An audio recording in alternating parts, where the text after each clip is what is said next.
is just the most destabilising and, I'd say, dangerous of the tactics that can be used to nudge people into the desired behaviour. Well, yes, of course it is. But what's so fascinating, and Dominic Cummings has admitted this, you know, the government's fear in the early days of the pandemic is that the British people would not be terrified, that we wouldn't listen to the nudge tactics, and that, in fact, after just a few weeks, we would ignore lockdown measures. So that's one of the reasons why they went so hard with all of the terrifying messaging. Why do you think that the British public actually was so susceptible to the message and actually embraced lockdowns? And the polling now even shows that the majority of Brits would prefer harder and longer lockdowns and would prefer to take a much more conservative approach to reopening. OK, there's lots to pick up on there. I mean, first of all, mobility data shows that people changed their behaviour before lockdown and before the fear campaign. People, I believe, would naturally temper their behaviour in an epidemic because it's frightening. I'm sure everybody was thinking, you know, will I get this? Is it going to affect me? Is it going to affect my family? Is it going to affect my community? Everybody would be thinking like that. I think a government that relies on nudge and subliminal methods and fear messaging to control the population, to make them behave a certain way, has stopped trusting the population. And I actually think the British people deserve a lot more respect and trust than that. The trans debate has been a contentious subject throughout 2021, from the introduction of the Olympics, first trans athlete, to the attempted cancellation of J.K. Rowling over her stance about women's rights. Radio legend Jenni Murray was one of my first uncancelled guests who tackled the debate and gave her passionate case for the preservation of the word woman. You know, I don't care if a woman wants to live as a man or a man wants to live as a woman. Whatever, be happy, whatever you want to be, but don't stamp on the toes of those of us who were born women. Sex actually does matter, biology matters, and we have fought for years and years and years to have the right to have single-sex spaces, to have refuges for women who have suffered domestic violence, all of those things. Prisons that the sex needs protecting. And that was my argument, you know. But like J.K. Rowling, you're then called transphobic and a TERF. A TERF. When somebody suggests that when I had my 2 sons, I chest-fed them. No, I didn't. I breastfed them. What's wrong with the word breast? It's our word. Women have breasts. You don't chest feed a baby. Yeah, but you felt, I guess what's happened to a lot of people, though, is they feel the world around them change, and I presume you felt the BBC around you change. You didn't necessarily change, they did. The whole question of impartiality has become stricter, I think. You know, there were times with previous directors general where I was actually asked to write a column for The Express. Oh, you know, it's great, it's really good publicity for Women's Hour. It's got much stricter. Yeah, because you were also stopped from covering the election, I believe, and that's because, Brexit. That's because I was a Remainer, and I managed to make that clear. But what was one of the reasons that, you know, when I went to tell my boss that I was going to leave, he said, oh no, my goodness, what are we going to tell the audience? They're going to be really upset. And I said, no, this is my decision. I want to go. And one of the reasons I wanted to go was to be freer, to say what I wanted. And you are unleashed now. And I'm unleashed at the Daily Mail, the lovely Daily Mail. What we know is if you fat shame somebody, it doesn't help at all. it just makes them draw back into their Absolutely. upset and their depression, and it they go and drives eat you to the cupboard. a bar of chocolate. Well, no, or something absolutely, like that. and I know a lot about this because I've been 3 stone heavier than I am now and 3 stone lighter than I am now. And I hate saying this, Jenny, because it makes me feel like I'm turning into one of those snowflakes that I despise. But I don't like the F word, and that's why I was so interested that you used it. And I'm talking about the FAT word because yes, for me, I assumed that it's was the like one you were talking about, dagger. not the other one. No, not the other one. Because for me, it's like a dagger. It's like a dagger. Do you know what I mean? Because that's one of the words that's been thrown at me. It is. It's really upsetting, but you owned it. I own it, absolutely. And I think we need to be honest about it. So you would describe yourself as fat? Not now. No, but previously. Good Lord. No, but when you were 23 stone, because I never would. When I was that size, I would never say it. I was obese. I was... But see, obese is okay for me. Why? I'm okay with obese because it feels like a medical term. There's something about that word That fat. just means fat, love, that's all it No, means. I know. I'm very sad to say that COVID was probably the word of the year in 2021. But rather than spew out all of the absolute hysteria of the mainstream media, I sought to shed light on how we could best deal with the pandemic while preserving our way of life and limiting other health crises. One of my inspirations is Professor J. Bhattacharya. He's from Stanford University. He's the co-author of the Great Barrington Declaration too. It's really hard, right? Because I don't think perfect focus protection is possible anywhere when the disease is widespread. But you can do better than places like the UK. And actually, I shouldn't just blame the UK. Where I live, California did. And the key is that you have to think to yourself that it is possible, and then start designing policies, for instance, to protect nursing homes. A lot of the deaths in the UK have happened in care homes, and just as in California, where I live, many of the deaths have happened in nursing homes. You have to protect people live in the workforce, older people in the workforce, who, if exposed to the virus, would face dire risk. So for essential workers that are required to go out, maybe give them sick leave or give them lots and lots of strategies were possible, and not all of them adopted. Instead, the UK and many other places adopted lockdowns, which have caused incredible harm. Just as you said, Dan, at the beginning of the introduction, the harm includes damaged, delayed medical services. Like many women skipped mammograms. They're going to show up this year with stage 4 breast cancer that should have been picked up last year, and they will die from it. And they should not have died from it. Where there are untold damage to the mental health of the population. And, we could go on and on. The harms of the lockdown are incredible. If you go to collateralglobal.org, where I'm working on trying to document these harms, which I hope the public inquiries look into when they're done, because it's not just a costless intervention. It's an enormously costly one. Internationally, it's thrown tens of millions of people into poverty worldwide, including starvation. Hundreds of thousands of children in South Asia, for instance, are killed, dead from starvation and malnutrition as a result of the lockdowns. So it was a very harmful, costly strategy. And I actually don't think it protected the old. Despite the lockdowns, you had terrible outcomes in the UK and elsewhere. I'll just give you an example of a success story. In Florida, which actually followed a focus protection strategy, it's had lower mortality once you adjust for the age, the older age distribution of Florida, than California. Actually, even if you don't do the adjustment, it's had lower. And California is locked down. For a year and a half, my children have not had normal school, whereas in Florida, 100% of the schools have been in person. So to answer your question, yeah, it's a complete mistake to have relied on lockdowns as a strategy. It's not actually protected people against COVID and has had all these collateral harms. At the same time, I also celebrate what we've achieved. I don't think it's not just that we should look back and pick at what we did. I agree with you, Dan. It's worth doing that, but it's also worth celebrating.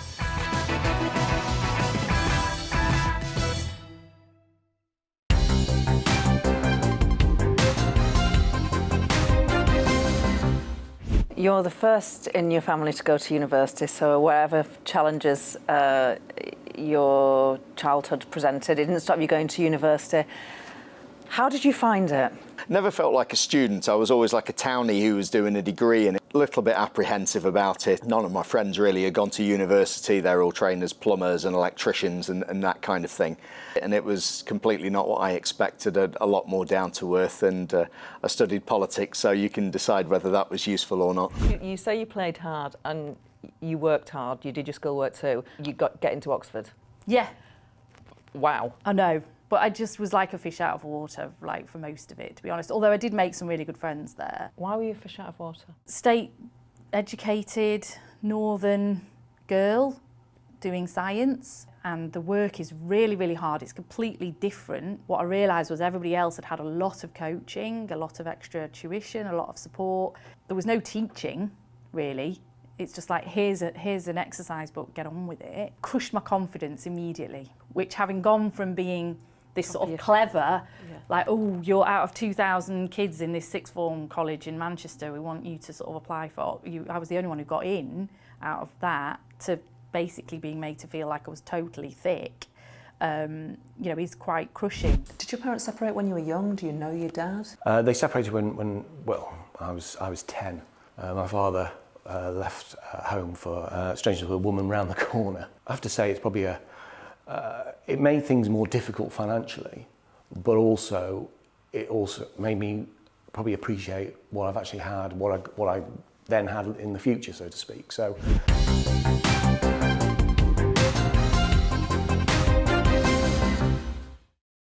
Hello there, I'm Eamon. And I'm Isabel. And you're watching the GB News digital stream across the United Kingdom. And around the world. If you're here in the UK, you can also watch us on your TV screen. GB News is Freeview channel 236. On Sky, we're channel 515. 626 on Virgin Media. Just remember, you might need to retune your TV to watch the channel. Yeah, and if you are doing that, find out more about retuning by going to gbnews.uk. Join my show Farage, 7 p.m. till 8 p.m. Monday through Thursday. And there you will get opinion, analysis, debate, and I'll cover stories that nobody else dares to touch. And then for the last 15 minutes, talking pints. We're over a drink. We have a civilised conversation with someone. We very often disagree, but we do it in a grown-up way. Come and join me on Farage.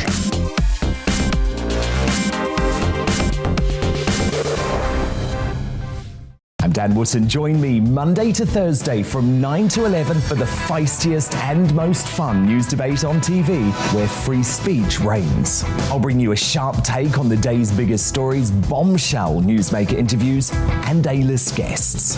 And I guarantee you, no spin, no bias, no censorship, and no reason to go to bed. That's Dan Wootton tonight, Monday to Thursdays from 9 on GB News.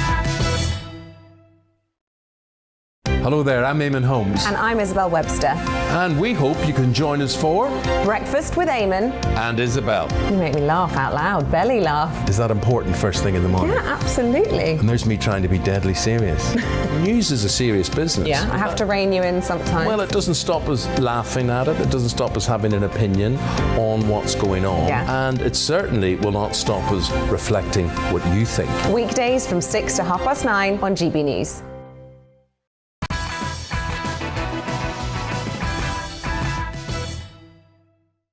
There have been many opinions on how we should live with COVID restrictions and whether we should accept that this is some sort of new normal. I don't, by the way. But many of those who questioned this approach were often silenced by the left and the mainstream media. Member of the House of Lords, Claire Fox, has been vocal in her condemnation of the government's policies. In this interview, she discussed how people coped during the pandemic while isolated from their loved ones. One of the shocking aspects of the pandemic was that when we were all demobilised and told we had to sit at home on the couch and kind of listen for the latest announcement, people were frightened, people didn't know initially what to think, and so they took to kind of like joining WhatsApp groups and trying to work things out and looking on the web and trying to understand the virus and trying to get... And then they found that innocent questions, like saying, well, does anyone understand this part of the virus? Suddenly, somebody'd say, oh, there's a great video interview with some doctors in America, and then YouTube would take it down.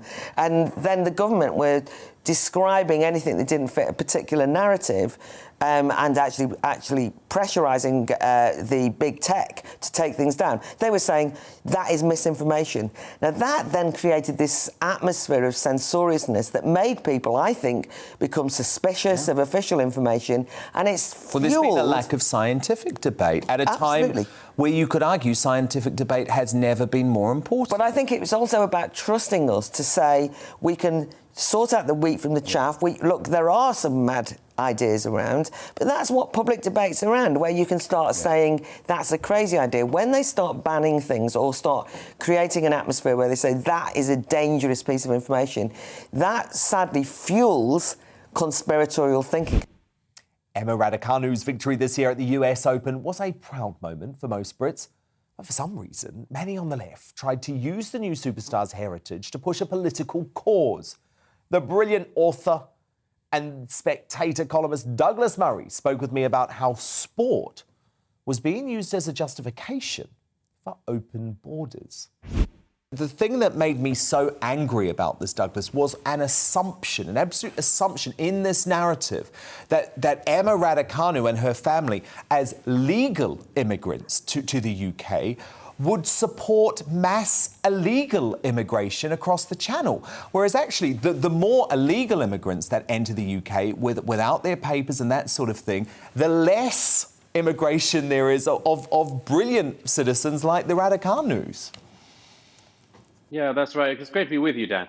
That's completely right. There has been, what I mentioned in this recent column at Spectator was that it's just so stunning to me that 7 decades, as I said, after mass immigration began into the UK, we still have this kind of unbelievably pre-elementary debate about it, where the fact that Emma Raducanu happens to have been born to parents who migrated to the UK somehow means she has to be used as part of a political football to explain that therefore all immigration is great. And there are lots of things that come in a set of presumptions and claims like that.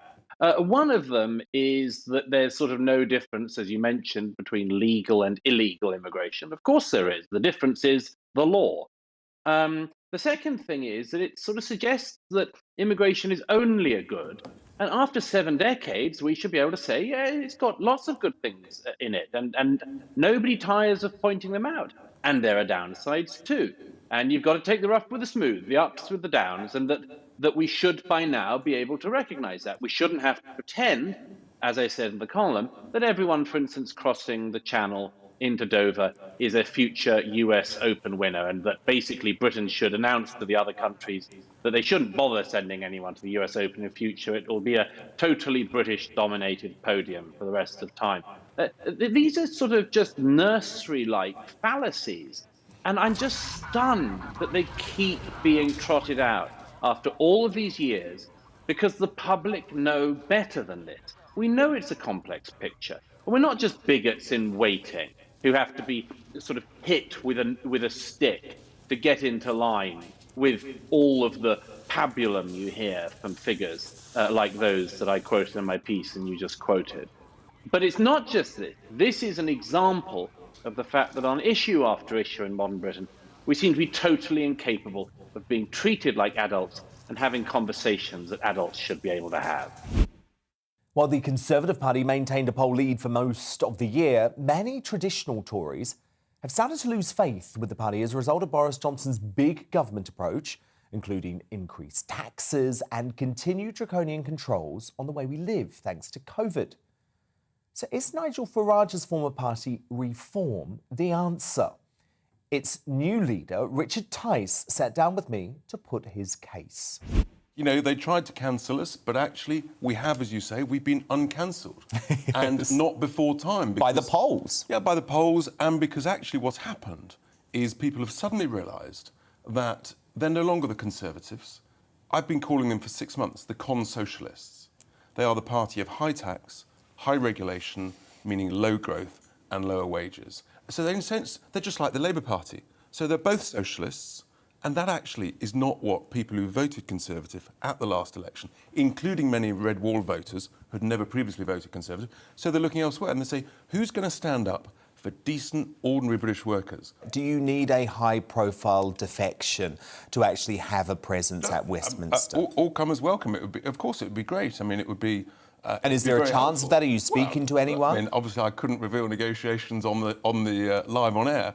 But are there Tory MPs, without naming any names? There are some very disgruntled Tory MPs. And have they approached you? Who realise that this is no longer the party that they thought it was. And they can't trust what their leaders say. They don't recognise the Prime Minister from the person who was elected in December 19, and they're very, very concerned. And they're working out what can they do about it. And I think, democracy is best served when there's more choice, and you get more debate, more discussion, and then voters have essentially, they've got more choice. So we've got, as we speak, I've got about 280 candidates for the general election. We'll be standing, give or take, 600. And there'll be 5 parties that are standing that sort of number of candidates, and we'll be one of them. Rod Liddle has arguably been our most popular regular on Uncancelled this year. He's got his booze, sometimes he's got his cigarettes, but most importantly, he talks about the major issues of the day with an ample dose of dry wit and unapologetic comments. On this next highlight of 2021, I spoke with Rod about the continued culture war within the music world and the effects it has had on the industry. If I were a black violinist who had just been taken on by the English touring opera, I would be extremely worried that I'd been taken on not because I was a brilliant violinist, but because of the colour of my skin. And that's the other terrible thing it does, is that it casts doubt upon the people who are taken on, who may come from ethnic minority backgrounds, and who are not there because they're brilliant, but because they're black, which is an absurdity and condescending and vile. I mean, I remember when I was at the Today programme, editor of the Today programme, we had a large number of ethnic minority reporters, producers, researchers, and so on the programme. And we had to do audits, race audits all the time, which really annoyed me. And it annoyed them, and it annoyed me that there would be any suggestion that any of them would have been taken on because of the colour of their skin rather than because they were brilliant journalists.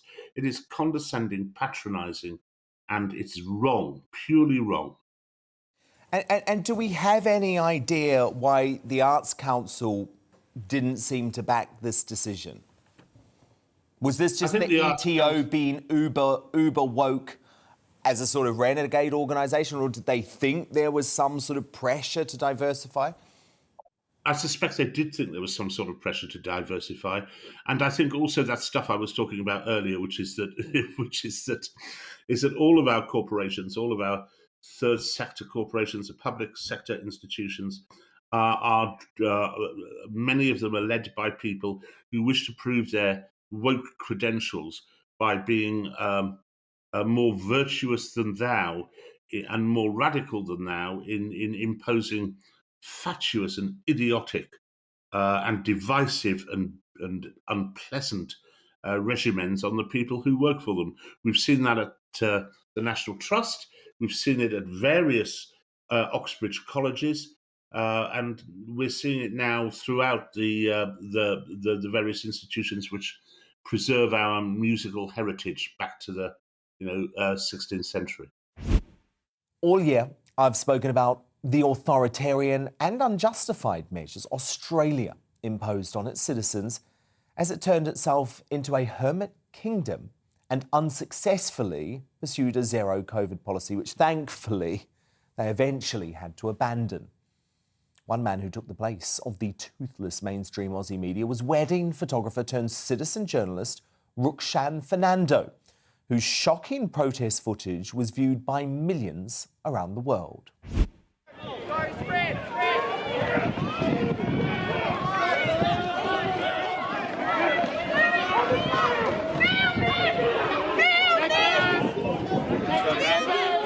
Back up! Back up! Squad, you got the police, you saw them grab a few people.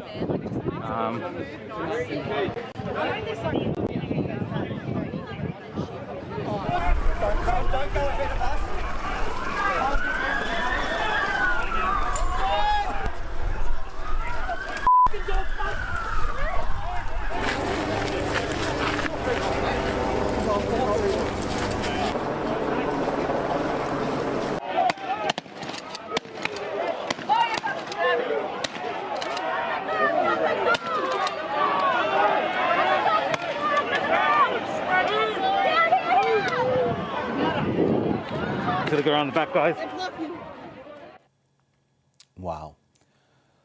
RUKSHAN Fernando, I wanted to play that footage because it still shocks me to my core that I'm witnessing scenes in Australia, the great country, I thought a country that believed in freedom, doing this to its own citizens who don't believe that draconian lockdowns lasting months and months and months are the answer to the COVID crisis. And RUKSHAN, it's been fascinating for me to see your journey too, because you now have loads of COVID extremists attacking you. That's right, Dan. Thanks for having me on the show. Look, I mean, I've grown up in Australia my whole life, and the values that I've grown up with, I can't believe the scenes that I'm witnessing. And as you said in your intro, the media here has really failed to kind of show that side of the story and show what people in my country are going through, particularly in the state of Victoria. And to think that, myself as a wedding photographer who was, obviously working and then hit by these lockdowns, that I've had to go out there and capture these scenes and document that side of the story it just tells you everything you need to know about the media landscape here, who have pretty much just decided to become the mouthpiece for the government and, totally ignore some of the frustrations which we're seeing in the community who are faced with these, as you put it, very draconian measures that we would have thought we'd never see in a country such as Australia. And that last footage you just played was at the War Memorial, the Shrine of Remembrance, and it's a symbol of freedom in many ways. And to think that unarmed Australians are fleeing from the police who are firing rubber bullets and tear gas canisters at them is a shocking image that you would never think you would see in a country like Australia. But I'm living it, and the world is watching, and it's shocking in many ways. Lockdowns have become synonymous with the last 2 years of our lives. But just how effective were they in stifling the spread of COVID-19? Professor of Medicine at Harvard Medical School, biostatistician Martin Kulldorff spoke with me about just how effective these freedom and economy-destroying measures really were. The term herd immunity is a scientific fact. I mean, what is going on here? Yeah, it's very strange. It's like attacking somebody for believing in gravity. Both gravity and herd immunity are known scientific phenomena. So it's very strange what they wrote in the British Medical Journal. I think it's very embarrassing for the British Medical Journals that they publish sort of tabloid gossip and slander. Why are they doing this, Martin? Why is there such a desire by, I would describe them as the scientific establishment, but I would also say the political establishment, the media establishment? Why is there a desire to not question the efficacy of lockdowns, especially given this is such a new addition to the public health playbook? Yeah, it's sort of surprising, but I guess that, they implemented their preferred option with the universal lockdowns, and we now know that it didn't work. They said that it would protect the older, vulnerable people, but it didn't. A lot of people died. So it's clear now that what they proposed and what they implemented didn't work. So they don't have any arguments anymore. So instead of arguing the science, they are using slander and smears. What we should have done was to do better protection of the older high-risk people who are high risk of mortality, because while anybody can get the disease, there's more than 1,000-fold difference between the old and the young in terms of dying. So again, this winter there's going to be another wave, so we have to do much better protecting the older vulnerable people, not through vaccinations, but also through other means. From David Chappelle to Ricky Gervais, comedy has become the latest target of those who just love cancel culture. Many comedians privately admit they now censor their routines in fear of being hunted down by the woke mob online. But comedian and Trigonometry podcast host Konstantin Kisin is not standing for that, and he talked with me about the so-called critics who are trying to politicize comedy for their own agenda. Dave Chappelle is the latest performer to feel the prick of the politically correct pitchforks after he faced a furious backlash from the LGBTQ community for making remarks in his latest Netflix special, The Closer, that some say are transphobic. And they've canceled people that are more powerful than me. They canceled J.K. Rowling. My God, J.K. Rowling wrote all the Harry Potter books by herself. She sold so many books, the Bible worries about her. And they canceled her because she said in an interview, and this is not exactly what she said, but effectually, she said gender was a fact. And then the trans community got mad.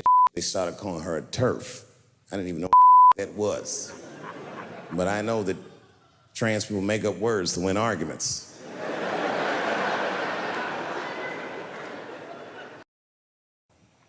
Now, Netflix staff members joined the circus in Hollywood today as they staged a walkout in protest at the special not being taken down.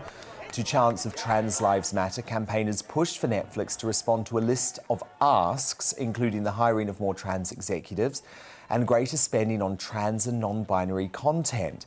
But they were met by counter-protesters who simply said, "We like his jokes." And as the comedian Konstantin Kisin points out, there has been a real disparity between how much real audiences truly enjoyed his latest stand-up special versus how the woke critics rated it. Did they hate it because Chappelle dared to, in their view, punch down at angry trans activists, or was it because he called out perfectly the far left's faux woke rage and hypocrisy? So, is giving certain groups special protection from the butt of comedians' jokes not patronising and ironically denying them true equality? Well, I'm delighted to say the comedian and Trigonometry podcast host Konstantin Kisin joins me now. Konstantin, wow, what do you make of this one?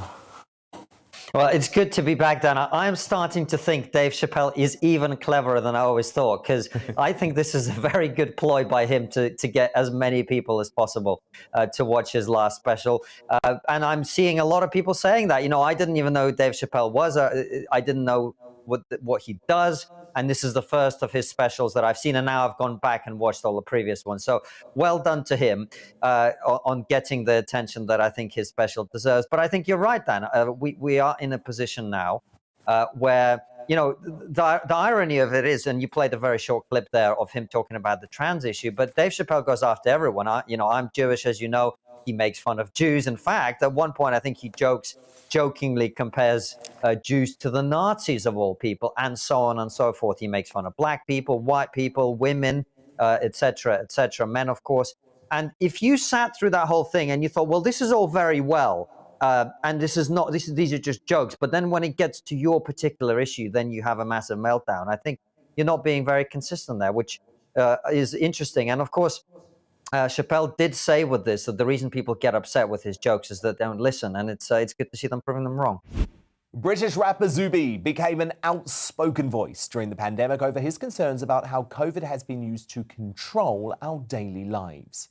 He's become a popular voice for the voiceless on social media, and one of the guests on my show who receives the biggest reaction from you. Zuby, we're going down a very worrying path in the UK, as I know you're following closely. Today, the news confirmed by the government that there will be an official no jab, no job policy in the NHS from April. If you are not double vaccinated, you're booted, no matter what level of natural immunity you have, no matter your age, no matter the service that you've put into the NHS. What's happening to the UK, Zuby? This is insane, and it's not that this is just happening in the UK. These are the same policies sweeping through across the USA, Canada, various Western European countries, New Zealand, Australia, even certain developing countries. And the notion that you're going to put the job, I mean, look, firstly, last year it was all clap for the NHS, these people are heroes and whatnot. And now I think it's absolutely disgusting the way that they are now being villainized. The same thing has happened in all of these other countries. Also, the notion that people are concerned that the hospitals are overwhelmed or going to be overwhelmed, and then you want to fire tens of thousands or up to 100,000 healthcare workers, people who have been working throughout all of this thing while lots of people have been sitting on their butts, watching TV, working from home, collecting easy paychecks, whatever. These are the people who have actually been dealing with the patients. Tons of them have already contracted the virus and recovered from it and got strong antibodies, very robust immune systems already. And there's no logic to this. There's no science. And this is what it is that causes people to raise their eyebrows and ask questions.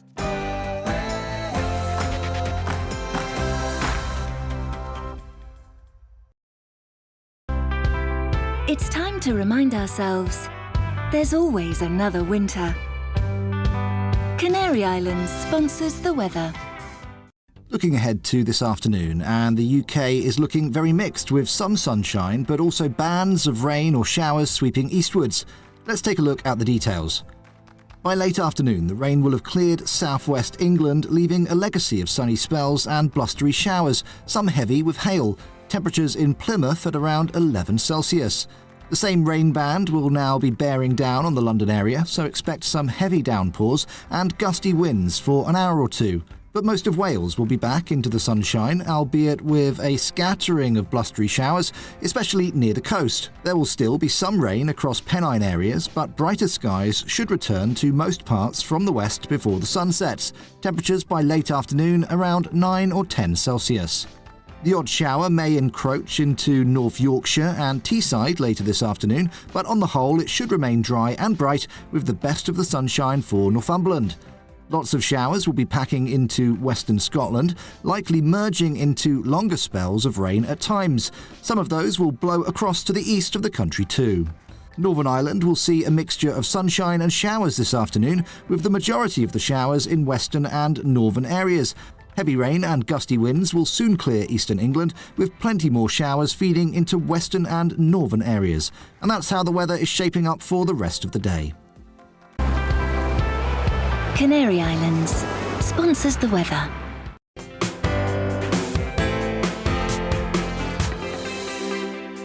Hello there, I'm Eamon. And I'm Isabel. And you're watching the GB News digital stream across the United Kingdom. And around the world.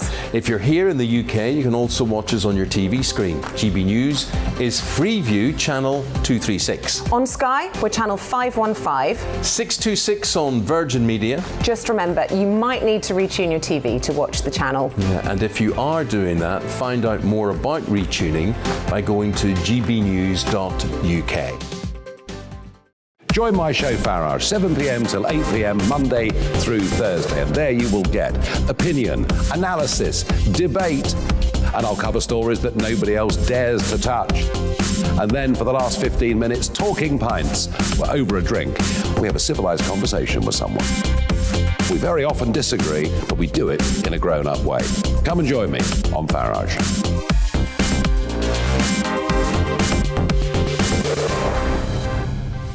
I'm Dan Wootton. Join me Monday to Thursday from 9 to 11 for the feistiest and most fun news debate on TV, where free speech reigns. I'll bring you a sharp take on the day's biggest stories, bombshell newsmaker interviews, and A-list guests. And I guarantee you, no spin, no bias, no censorship, and no reason to go to bed. That's Dan Wootton tonight, Monday to Thursdays from 9 on GB News. Hello there, I'm Eamon Holmes. And I'm Isabel Webster.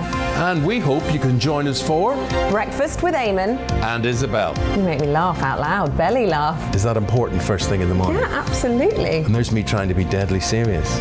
News is a serious business. Yeah, I have to rein you in sometimes. Well, it doesn't stop us laughing at it. It doesn't stop us having an opinion on what's going on. Yeah. And it certainly will not stop us reflecting what